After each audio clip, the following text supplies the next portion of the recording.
do sucesso das áreas metropolitanas de transportes é, em nosso entender, o envolvimento das autarquias locais.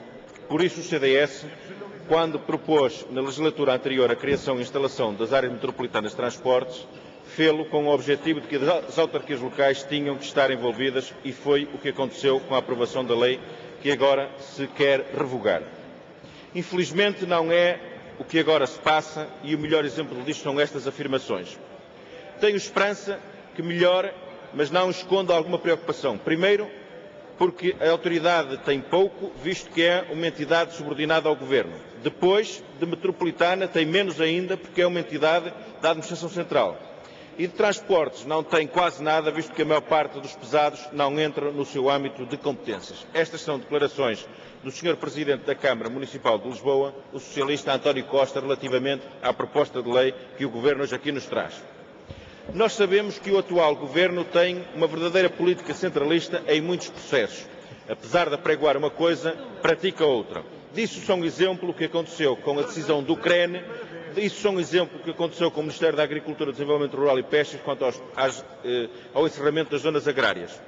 Neste caso, estamos em presença de um novo processo de criação de uma espécie de direção-geral, mas que é também um conselho de opinião, mas cuja opinião que conta é a do Governo, porque tem maioria em todos os órgãos. Disso é bem evidente a composição do Conselho Geral, maioritariamente composto por elementos indicados pelo Governo. Disso é bem elucidativo a criação do Plano de Desenvolvimento Urbano, que se sobrepõe a todos os PDMs da área metropolitana e exige que esses PDMs se adequem ao novo Plano de Deslocações Urbanas. O Governo perde aqui uma grande oportunidade de poder dar um sinal à sociedade civil e às autarquias locais de que quer implementar uma verdadeira autoridade que faça o planeamento, a coordenação, a organização e a regulamentação do mercado de transportes urbanos no âmbito metropolitano. Por isso deveria apresentar uma lei que fosse menos governamentalizada, que estabelecesse com as entidades que gerem o território, que são as autarquias locais, verdadeiras parcerias de cooperação com o setor privado, com o objetivo de melhorar a eficácia, a segurança e a atratividade do transporte público, atratividade essa que está, em alguns casos, até a ser afastada.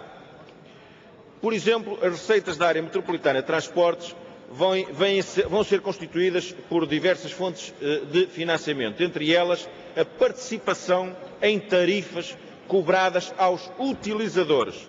Ora, o Governo introduz aqui uma nova fonte de financiamento face à atual legislação.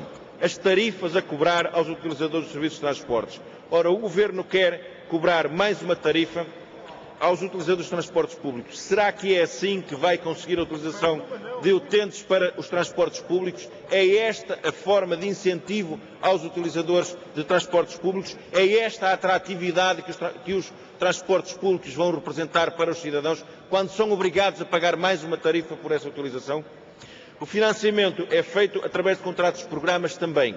Contratos-programas que é uma espécie de navegação à vista para as áreas metropolitanas de transportes. As áreas metropolitanas de transportes vão ter que estabelecer contratos-programas com o Governo, com as autarquias locais, com as áreas metropolitanas. Ora, como é que eles vão poder estabelecer antecipadamente as suas formas de financiamento, antes de saberem se estas entidades estão disponíveis para celebrar os seus contratos-programas para aquilo que era e que deveria ser uma verdadeira política de ordenamento, de cooperação e de coordenação na área dos transportes, na área metropolitana? Neste projeto, nesta proposta de lei, o Governo comporta-se aqui verdadeiramente um socialista centralista, governamentalizando também, neste caso, as áreas metropolitanas de transportes, à revelia daquilo que deveria ser uma verdadeira descentralização e de cooperação com as autarquias locais e com o setor dos transportes. Muito obrigado.